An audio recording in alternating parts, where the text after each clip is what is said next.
because the plot to kill Castro would be revealed to the whole world. The Kennedys would be under a very dark cloud, even though there are people still mourning for poor Jack. And he would have no chance in politics. So there he is, sitting with this knowledge, and that's why he was having all those crying jags that people report. He was just wandering around like a lost soul. He could do nothing about what he wanted to do, which was, take care of Marcella. So nothing was done, and in time the Castro murder plot was not acted upon, and Castro survives to this day. It's interesting because there was an earlier murder plot before Kennedy to get Castro that Nixon had something to do with. And Oliver Stone's theory in his movie Nixon is that Watergate was blowback. The exposure of Watergate was, and what Nixon was concerned about in the files was evidence that Hunt had of the attempt to kill Castro, and that would be revealed, and his role in it would be revealed. So the Castro has haunted our whole lives for what? A small little island with then 6 million people, must now be 11 or 12 million, no real resources. A lot of good doctors. Well, now, yeah, but I mean, the amazing thing about imperialism, I mean, it's a tangent, but it interests me, it's pursued for the oddest reasons. Either it's particular interests of a few companies that make out and the rest pay the taxes and sacrifice their young for it, as we have with Halliburton and places like doing well, or the oil companies, or so forth. Or it's because of some misguided view of how you're going to change the world or help Israel or spread, some... or sometimes it is just plain vanity. And I think it is vanity. The United States, the whole Vietnam thing is just vanity gone mad. How dare they stand up to us, these primitive little people? We are the first global empire on earth. We can blow them up 10 times over. Well, vanity can do you in. And Well, I think did us in there. I think that's what happened with Castro. He represented, and he said no, stop it. And who's he to say that? Jack was obsessed with it. I remember he told me, and he knew a young lady journalist who had an affair with Castro. She'd also had one with him. And he got her to report on Castro, and she came back from Havana. You can probably figure out who she was. She and I were involved politically at one moment. And Jack said,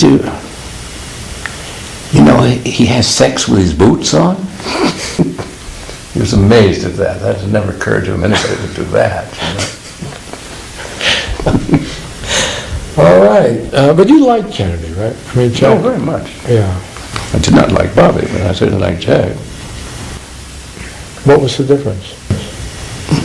Night and day. Jack used to say, what people must remember, because people were always complaining to him, including me, about Bobby. Bobby's a policeman. And if he hasn't arrested somebody that day, he goes home and arrests Rose. His mother. These imitations are great. All right, so now, before we read the chapter, I just wonder, I found this very moving at the end of your book, the whole thing. I wonder if you'd be willing to read that, the poem. It's the end of the book. I wish there had more Kennedy imitations. Can you do LBJ too? I used to be able to, yes. Professor Marcy Frank, she's a professor at the University of Toronto, wrote a little book about my work, and she's flattered me by a comparison to Alexander Pope. So in ending Let me quote the last lines of Pope's Dunciad. Lines that I learned voluntarily as a schoolboy. Nor public flame nor private dares to shine, nor human spark is left, nor blip, nor public flame nor private dares to shine, nor human spark is left, nor glimpse divine. Lo, thy dread empire, chaos, is restored. Light dies before thy uncreating word. Thy hand, great anarch, lets the curtain fall, and universal darkness buries all. In 1943, when I recited this to a classmate at the Phillips Exeter Academy, he was bewildered. Why did you learn that, he asked. Because, I said, it's bound to be apt one of these days. And so it is today, January 1st, 2006. You are watching original video by Truthdig.com. For more information and resources, visit us on the web at www.truthdig.com. You are watching original video by Truthdig.com. For more information and resources, visit us on the web at www.truthdig.com.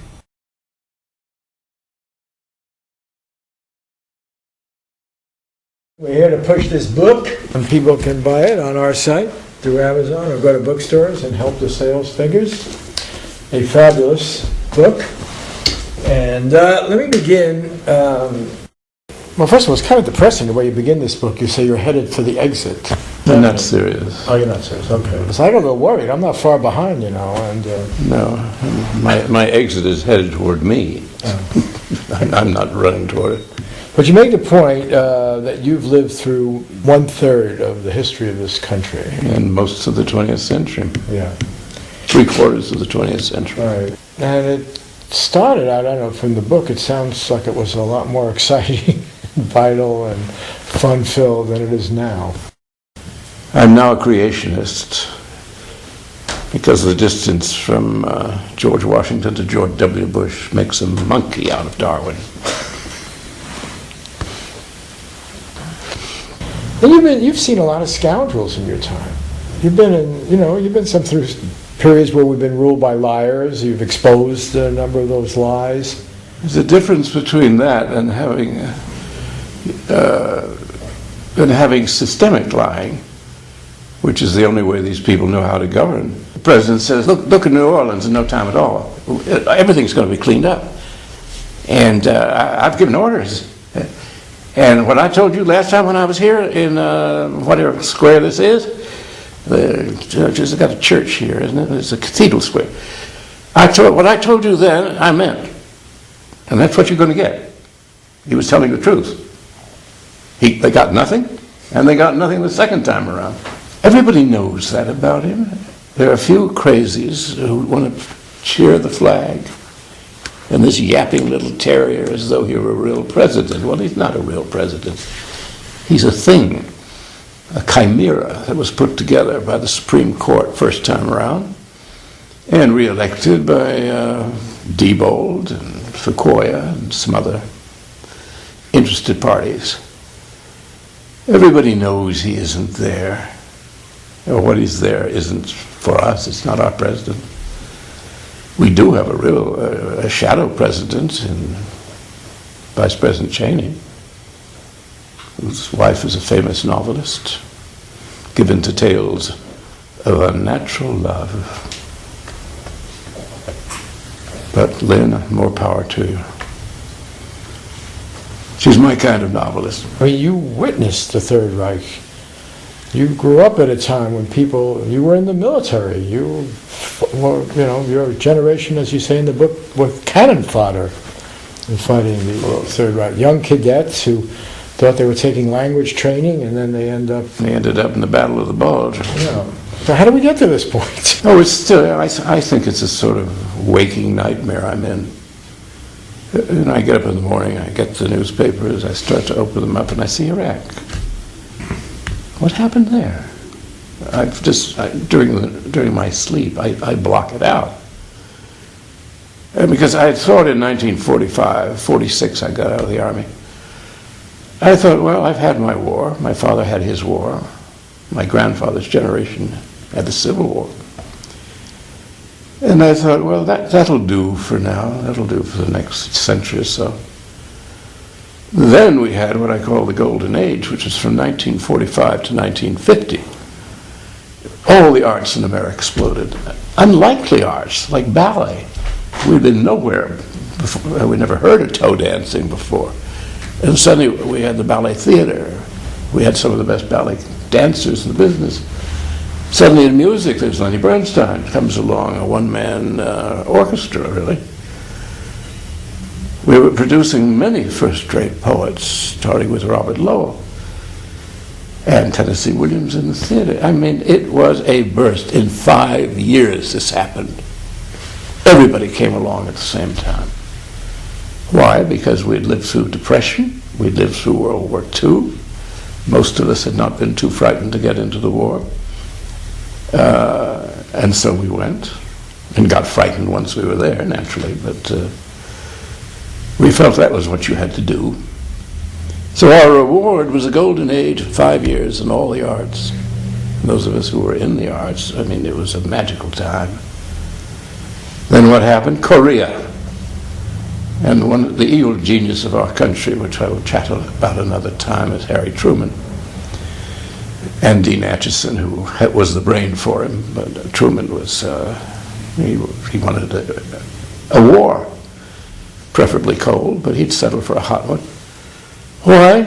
He had one good motive, which he would explain to you all the time, and that was the Depression had not ended by 1940. We were still deep in Depression. It had returned. The New Deal had not solved it.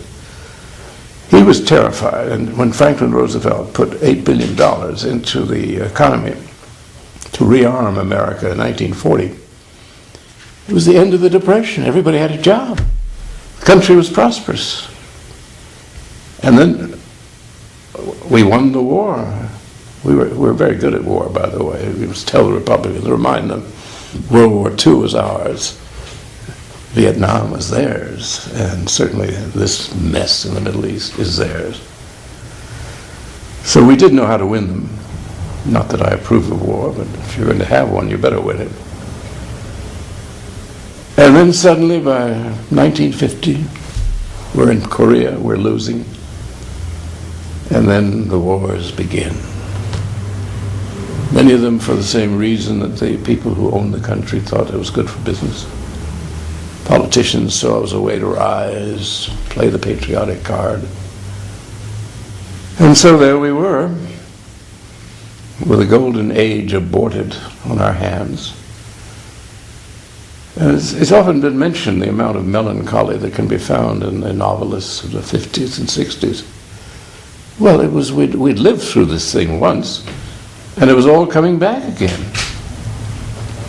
Here we are, contesting with Cuba, threatening to throw missiles. Here we are fighting the Viet Cong, Southeast Asia. We don't belong there. We had a good excuse for the other wars, but not for the real wars, but not for those. But it did us in.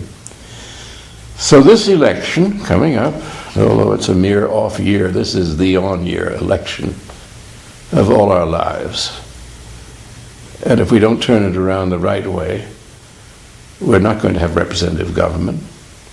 We're not going to have the people's voice ever again expressed quadrennially in a presidential election, because they can falsify it each time now. So now is the time to use a new Congress, hoping we get one, to tidy up. Well, what happened to the center in America? I mean,